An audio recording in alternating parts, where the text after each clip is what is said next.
And I know that we have Kat from Scotland who's joining us. You two will love Kat. So Catherine has had great involvement in HDYO, and is a community member herself and has been very involved in clinical trials and advocacy in that space. So it very much will relate, Erin, to what you were discussing with respect to some of the considerations you need to make when going into a clinical trial, your rights and responsibilities in that process, the travel, whether medically, you can actually engage in that process. Because as you say, Libby, this is the brain, it's not another part of the body, and it's a whole nother consideration. So I'm hoping she's coming online soon. Otherwise, you're going to have to put up with me for a little longer. There she is. Hey, morning. Kat, it's a bit. Thank you, Kat, for coming. It's not far. It's just Scotland, guys. It's just around the corner. It's totally fine. And Kat, can I introduce you to Erin and Libby from Roche? They've just given a great presentation on clinical trials, and I found it quite fascinating. I know you would.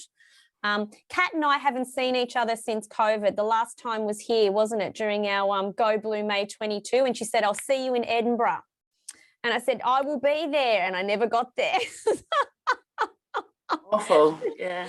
So she owes I need to come back. I'm just waiting on everything open so I can come back. You come here, and I will have you here for a month.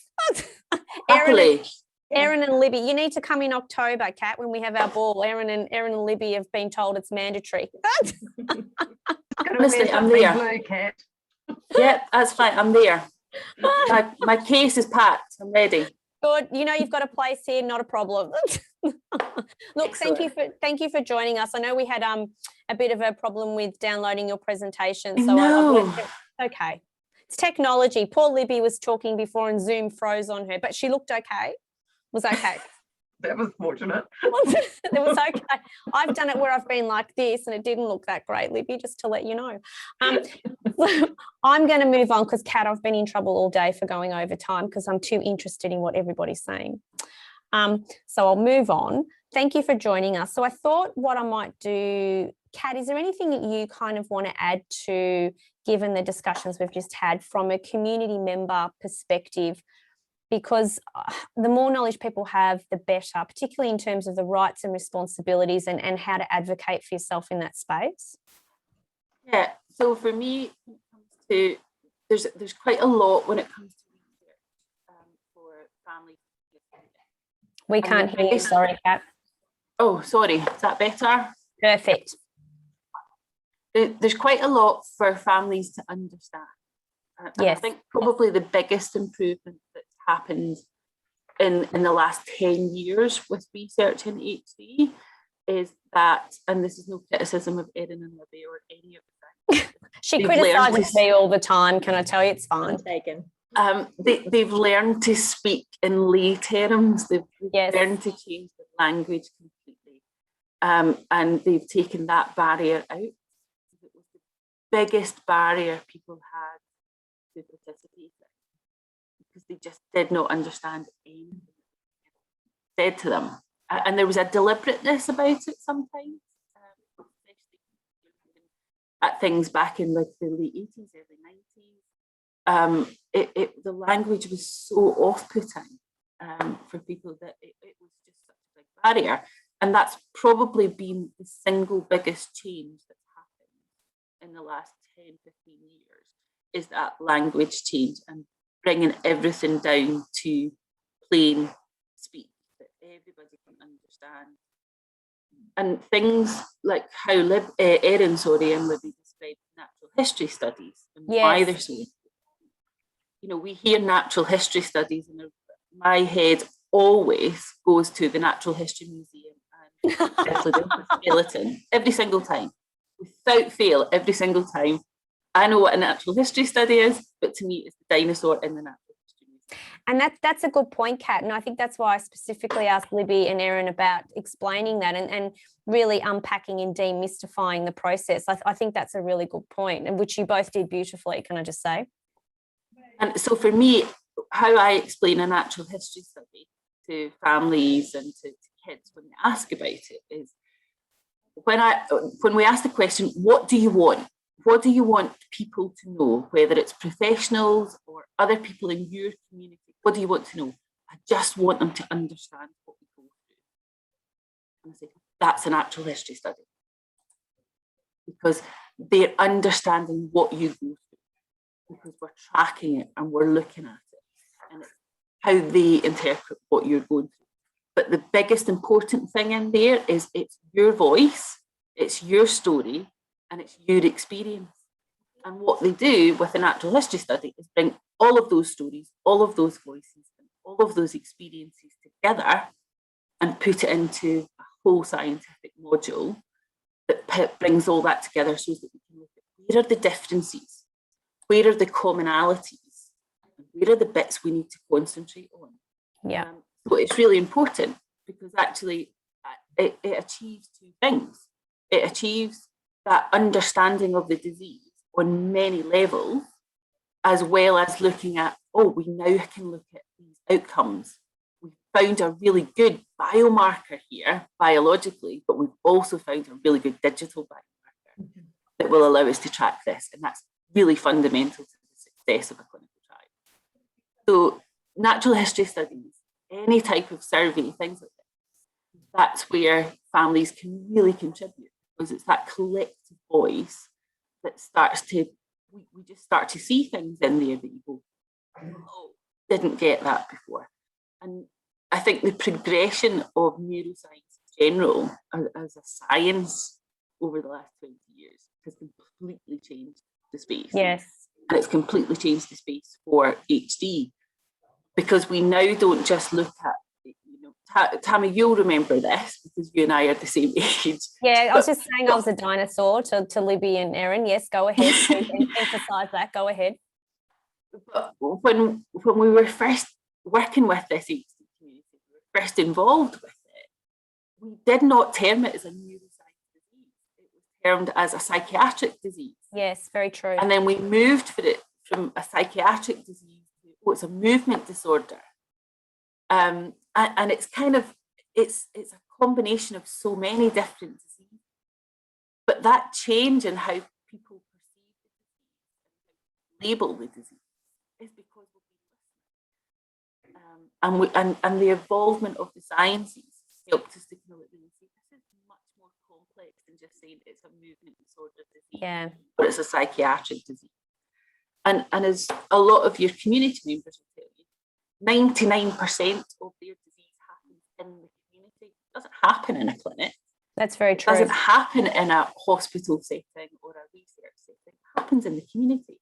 It happens at their work. It happens at their education. It happens in their house. It happens at their outdoor activities.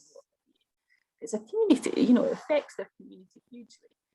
And that's the bit that we really need data to say this is what happens with this disease. And it will help people understand it much better than they currently do. And that's why I'm really passionate about helping people get into research and understanding research and taking part in a way that they feel they can. And just to kind of go back to the digital space, I'm currently Roche participant. Erin was mentioning that in Libby. Apparently there's an ankle bracelet too, Kat. I've been told that. They gave me a watch. Yeah, and they make me. It's black. Where's the colour? Where's the colour? There's the same with the ankle bracelet, Kat. Can I just tell you? Disappointing, but please go ahead. So every day I wear this watch, and every day I go on to this not very fancy phone. I don't know if you see it. and I complete a series of tests. So I have both passive and active tests. There we go. So passive, wear your watch, walk about, do your day-to-day life, and then take 5 minutes out of your day to do a series of tests, including the one that I hate, which is start at 94 and count back in 7. That is the most awful test ever for somebody like me, because my brain doesn't work in numbers. So counting back, and every day it's a different number, and every day I've got to try and think in 7s, and oh man, horrible. But I do it because I know it's really, really important. And then there's others that I love. but that's taken part in research, and I've signed up to 18 months of doing these tests every day. And I try not to look at the little dashboard that tells me that you've not completed something today and gives me into trouble. But I still do it. I still get up and I do it. And I know that just walking about, going about my daily life is contributing something to making new biomarkers of your. And in the same way that I didn't mind going and having 2 lumbar punctures or 2 spinal fluid, and I don't mind them taking blood from me, and I don't mind going and doing a roll. These are all things because at the end of the day, it's not as hard as watching somebody in my family die. It's not as hard as watching the next generation of my family wondering if they're next. Yeah, that's not hard. That watching that and having to sit with another kid and talk to them about their risks, what they need to go through, you know, what they're considering with their loved one that's dying, that's hard. That's really, really hard. Giving blood, giving spinal fluid, doing these tests for 5 minutes, that's not hard. It can be inconvenient, but it's not hard. So that's the way I look at it. That's why I want to be involved in research. The other bit is that there is a role for us as advocates and family members to really teach scientists what they need to know, because nobody knows what they don't know. That's a good point. So we really need to be there saying, I know you're designing this trial and you think it's amazing, but this is where it really puts barriers up. And if we can remove that barrier by just changing this, what's the impact for the regulations and what's the impact of getting this approved? Okay, well, we need to do it this way. And that can be things like, is there a possibility that instead of people having to come to the hospital to do these examinations, could we do it somewhere else? Because then we take away the paying for parking or just a transport issue. Is there a way to do things remotely? Is there a way to? These are the things that when you bring families into it, we bring a new dimension to the accessibility and also just to the convenience of being part of a clinical trial. Because when we're looking at things as big data and looking at things as a big collective worldwide, there's things that we just don't take into consideration until you hear someone's experience. And it's that experience that is so valuable in making it, because it genuinely is. If you have 100 people signed up to take part in something, and at the end of it, only 4 of them have completed it because there's been so many people drop out, it's been a big investment that's kind of not worked. But it's not worked because the therapy or what we're looking for isn't right. It's because we've not designed it properly. I think, Libby, you were the one that said a poorly designed trial is it. It's the worst thing. And that's exactly it. But that needs to bring that pure partnership of families and science together to make sure that design is solid. And it's really, really important. And having that voice heard and not having families think, I'm going into this and they've already made up. There's no point in me taking part because they've already made up. I'm not taking part. That's where that voice is really important and show it. Actually, this has changed. There has been a change to this. Or the change hasn't happened, but here's why it hasn't happened. It's really important that we do this because, and then you can back to language being much better, the informed consent part of it being accessible. We've done an awful lot of work kind of speaking to industry, but also just to science and clinics about make a really simple whiteboard video that explains informed consent. Because if you do that, people will understand it. Because if you give somebody 6 pages of informed consent, they're going to go, where do I sign it? And you do the bullet points of you're signing up to this, you're signing up to that, but don't go into the nitty-gritty. Whereas if somebody can visually watch it, especially someone with Huntington's or a family that are just more accessible, just much more accessible, we also make a big assumption that people can read and write. And the literacy levels are Are different. Impact on people's education within the HD is huge. We know this, but we still make an assumption that everybody can read and write. Which is really what Erin, Kat, I'm not sure whether you probably picked up, but Erin actually referred to that in terms of all the documentation around entering into a clinical trial. And I think you're spot on. Yeah. And so does that go back to, so 2 points for me for all of you. Is it around the questions that people should ask before they sign up for a clinical trial? And then, as you've talked about, Kat, the feedback after the process, because I know in Victoria, just with our local researchers, part of the issue and people became a bit despondent was around they weren't sure what the results were or the outcomes were from research. Then they became a bit disheartened. And this was some years ago. So our researchers very kindly contributed to the community day to give them that feedback. So is it both asking the questions and then seeking feedback after they've participated in a process? I think it's that beginning bit, understanding what it is to take part in research, because again, we go to a clinical setting. So sorry, Kat, you're fading in and out on me. Sorry. When we take part in research, we go to a clinical setting. So we head to the hospital and we see the doctor. 9 times out of 10, it's the same doctor that we see for an HD management clinic. And the appointment's really different in a research appointment because you don't get feedback, because there is nothing to feedback. And that's something that we don't explain very well. Because when we go to the doctor will maybe go through things and say, how are you feeling? Okay, what brought that on? Let's look at how we can fix that, or let's look at how we can make that better. When you do that for research, they go, super, and write it down. And there's no feedback there. And it takes a long time to analyse that data. And then, as a collective, this is what we found. So we need, I think one of the things that, I suppose this is where community groups and HD organisations like Victoria could be really powerful here. And that's probably the third link to research that we've not quite got right, is to say, actually, you guys as Huntington's Victoria should be acting as an emotional support for people in research.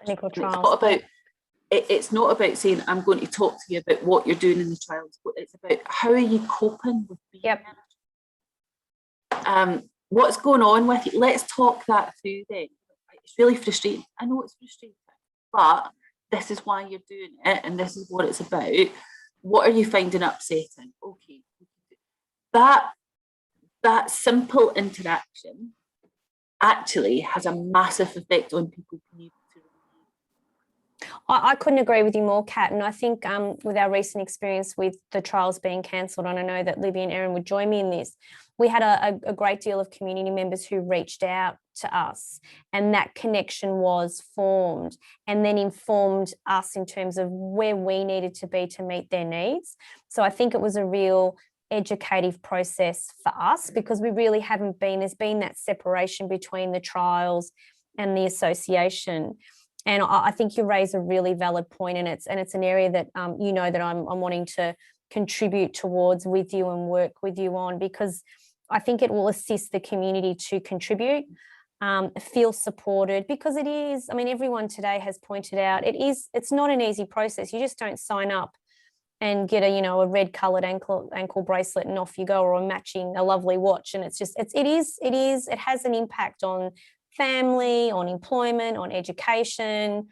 Psychologically it can have impacts. If you're traveling from a regional area to a hospital setting, as you've pointed out, Kat, that travel can take all day, or you might have to stay overnight in a metropolitan city and then you travel home. And do you need to organise childcare? It's all of those kinds of processes that probably necessarily hadn't been taken into account previously. Yeah, and I think this is where we need to get better supported. I think the understanding of the emotional and psychological impact of being in trials has not, it's not that it's not been taken into account, it's just been given the weight that it needed. But also, whose role is that? And for me, it's a non-clinical role. it's a non-clinical role, because if you add a clinical person into the mix to do that emotional support, they'll clinically support somebody. Yeah. And you then come into a whole other raft of different things that you impact measures without meaning to. Whereas if you use an association like HD, like Victoria, then what you then have is people who are used to emotionally supporting families through difficult times, who understand the disease, but they also have an understanding of the research that's going on and why people are taking, why they need people to take part in it. So we can design the support to suit that, so that we're giving families the proper emotional and psychological support without having undue influence on the outcomes or biomarker development. And that's the bit I think is missing. Yeah. And not just in HD, but definitely for what we've seen lately, is it's missing. It's absolutely missing. Just having somebody to talk to that can help them, but not influence. Were you going to comment, Libby? I was just going to say I would really endorse that, Kat. I mean, I think it's true of any trial, but what I really noticed in the HD trial, and it was kind of very heartwarming, but very sort of salutary, is that patients almost felt like they were carrying the whole of the community's kind of hope in each of their trial consultations. And it was almost like this, and I just was just staggered at the emotional toll on people, and yeah, I just couldn't agree more. I think systems, whatever those systems can and should be there for the support of patients as they go through these trials. Yeah. Well, look out, Libby and Erin, because we'll rope you in. And there will be chocolate prizes and matching watches to go with it. I'm going to have to wrap it up because I have got overtime. Is there any final comments any of you would like to make? I think just to say thank you. It's been great. Yeah. I think for me, when it comes to research, if someone wants to do something in research, they want to take part or they want to know more, ask the question. Yes. Find out who to speak to. And that could be phone Tammy and ask Tammy. Tammy will find you somebody to speak to. But go and ask the question. Go and ask what your contribution could be if you're interested. Because if it's not you, then who is it? Yeah. If we're not as a community taking part, and we're asking the non-community to take part and solve it for us, it's not going to be the right solution. I agree. True. Yeah. So if it's not you, then who is my big thing when it comes to research and advocacy in general. It's your story, so have it heard, because it's really important for it to have it heard. And you're all on the same page with that. It's really, for me, the take-home message from this session today is, regardless of whether a trial has ended or not, your contribution has added to the next layer of the next step of where we're heading. And I agree with you, Kat, it's the Huntington's community that need to drive this, but in an informed way, to know what it means and to have the support mechanisms in place to support people to participate in the trials. I can't thank you all enough. I've really enjoyed this session. As I said, I could talk a little bit longer. Kat, you need to come to Melbourne now. I'm making Libby and Erin come, so you need to come too. Happily. Poor Erin and Libby in lockdown at the moment, Kat, just to let you know. God bless Australia in lockdown. We just love it, don't we? I'm about to end the conference, but I just wanted to let you all know, if you wanted to, we're having a live remembrance service. So if you want to be a part of that, you are more than welcome. You'll have to see my face at the beginning again. Sorry about that. But then I will toddle off. But thank you all so much. I feel like there's a real checklist I can take from today. And Kat, we'll be talking and we'll be doing some further work, and Libby and Erin the same. And on behalf of the community, just thank you so much. I found that really, really useful. No, thank you. And thank you to Ellie for putting up with all my technical difficulties. Oh, she's a star. I'm about to thank them because I didn't thank her this morning because I'm a terrible person. So I'm going to end the conference now. I do want to thank the events committee, but I also want to thank my team. They are a fabulous group of people, as you know, and I couldn't do what I do without them. I particularly want to thank Ali, who just makes these events happen every year, Joe, Josh, Serena, Victoria, the command centre that I'm not allowed to go into in case I press any buttons I'm not allowed to. I just can't thank them enough. They put so many hours in to make this day happen for our community, and I'm just so appreciative. I couldn't do it without them.